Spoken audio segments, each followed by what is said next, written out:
Advance ആയിക്കൊണ്ടിരിക്കുകയാണ്. Digital media OTT അങ്ങനെ വളർന്നുകൊണ്ടിരിക്കുകയാണ്. അപ്പം തിയേറ്റർ അല്ലെങ്കിൽ നാടകങ്ങൾക്ക് അതിനുള്ള പ്രാധാന്യങ്ങൾ എപ്പോഴും കിട്ടാറില്ല, ശ്രദ്ധിക്കപ്പെടാറില്ല. വിശ്വസിക്കുന്നുണ്ടോ അങ്ങനെ?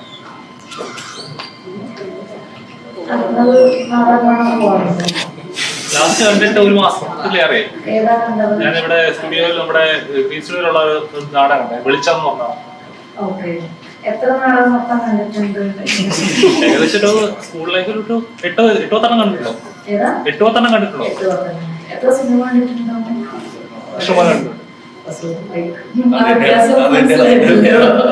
അതുണ്ട്. കാര്യം എനിക്ക് തോന്നുന്നു നമ്മുടെ കൾച്ചറിൽ നാടകം ഉണ്ടായി വരുന്നത് ഒരു പ്രൊട്ടസ്റ്റിന്റെ ഒക്കെ ഭാഗമായിട്ടാണ്. അപ്പൊ നമുക്കൊരു ഒരു പ്രൊട്ടസ്റ്റിന്റെ ഭാഗമായിട്ടാണ് നാടകം നമ്മുടെ കൾച്ചറിൽ ഉണ്ടായി വരുന്നത്. അതൊരു ആർട്ട് ഫോമിനേക്കാൾ ഉപരി ഒരു പ്രതിഷേധമാണ്. അത് പിന്നെയാണ് നമുക്ക് കുറച്ചും കൂടെ നമ്മൾ അതിനെ വീണ്ടും വർക്ക് ചെയ്യുന്നു. ഇപ്പൊ പല പല രാജ്യത്തു നിന്നുള്ള ഇൻഫ്ലുവൻസുകൾ ഉണ്ടാവും. ബ്രിട്ടീഷ് ഇൻഫ്ലുവൻസ് നാട്ടിലേക്ക് വരുന്നു. അങ്ങനെ ഇറ്റ് ചേഞ്ചസ്. തിയേറ്റർ മാറുന്നുണ്ട്. പക്ഷെ നമ്മുടെ നാട്ടിലേക്ക് എനിക്ക് തോന്നുന്നു നാടകം ടിക്കറ്റ് എടുത്ത് കാണുക എന്നുള്ള ഒരു കൾച്ചർ ഇപ്പോഴും നമുക്ക് അങ്ങനെ ഇല്ല. ഇപ്പൊ നമ്മളൊരു ഷോ ഇവിടെ ചെയ്തു എന്ന് വെച്ചോ, കൊച്ചിയിലൊരു ഷോ ചെയ്യുന്നു. ഫസ്റ്റ് ഒരു ഷോ ചെയ്യുമ്പോഴേക്കും ടിക്കറ്റ് എടുത്ത് കുറച്ച് പേരൊക്കെ കാണും, സർക്കിളിലുള്ള ആളുകൾ കാണും. ഒരു 2-3 ഷോ ചിലപ്പോൾ പോയിട്ടുണ്ട്. ഇത്ര ആൾക്കാരെ നാടകം ടിക്കറ്റ് എടുത്ത് കാണാനുള്ളൂ.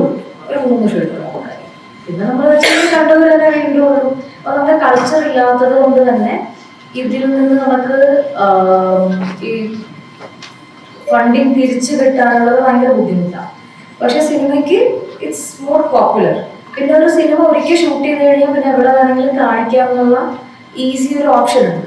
പക്ഷെ ഒരു നാടകത്തിൽ ഒരു 10 ആക്ടേഴ്സ് ഉണ്ടെന്ന് വെച്ചു, ഒരു സെറ്റ് ഉണ്ട്. ഇത് വേറൊരിടത്ത് കളിക്കണമെങ്കിൽ 10 പേര് വീണ്ടും എത്തണം, 10 പേരുടെ സമയം വീണ്ടും ഉണ്ടാക്കണം. ഈ സെറ്റ് ട്രാൻസ്പോർട്ട് ചെയ്യണം. അപ്പൊ ഓരോ തവണ നാടകം ചെയ്യുമ്പോഴും ഇതിന്റെ ചെലവ്, അതേ ചെലവ് വീണ്ടും വീണ്ടും ഉണ്ടാകും. അപ്പൊ ഇതിൽ നിന്ന് നമുക്കൊരു പ്രോഫിറ്റ് ഉണ്ടാക്കണമെങ്കിൽ ഒരുപാട് കാലം ഇത് കളിക്കേണ്ടി വരും.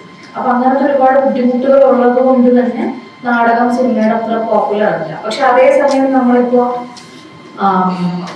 UK പോവുകയാണെങ്കിൽ അവിടെ തിയേറ്ററിന് ഒരു ടിക്കറ്റ് കിട്ടുക എന്ന് പറഞ്ഞാൽ only the most rich people can afford the theatre ticket. അവിടെ ഒരു എലീറ്റ് സ്വഭാവമാണ് തിയേറ്ററിനുള്ളത്. അതായത് ഒരു സാധാരണക്കാരന് അഫോർഡ് ചെയ്യാൻ പറ്റാത്തൊരു സാധനമാണ് അവിടെ ആ കൾച്ചറിൽ തിയേറ്റർ. സിനിമ ആർക്ക് വേണോ കാണാൻ പറ്റും, പക്ഷെ നാടകം കാണുമെങ്കിൽ നാടകത്തിലുള്ള ആക്ടേഴ്സിനും നല്ല രീതിയിലുള്ള റെമ്യൂണറേഷൻ വേറൊരു കൾച്ചറിലുണ്ട്. അപ്പൊ നമ്മുടെ കൾച്ചറിൽ നമ്മൾ ഈ പ്രൊട്ടസ്റ്റ് ആയി തുടങ്ങിയത് കൊണ്ട് നമ്മളിപ്പോഴും അങ്ങോട്ട് അതിനൊരു ആർട്ട് ഫോമായിട്ട് കണ്ടു വന്നിട്ടില്ല എന്ന് തോന്നുന്നു. അതുകൊണ്ട് ഇപ്പോഴും നാടകങ്ങൾ ചെയ്യണമെങ്കിൽ എപ്പോഴും പൊളിറ്റിക്കൽ ആയിരിക്കണം എന്ന് പറഞ്ഞിട്ടുള്ളൊരു കോൺസെപ്റ്റ് ഇപ്പോഴും ഭയങ്കര സ്ട്രോങ് ആയിട്ട് നിലനിൽക്കുന്നുണ്ട്.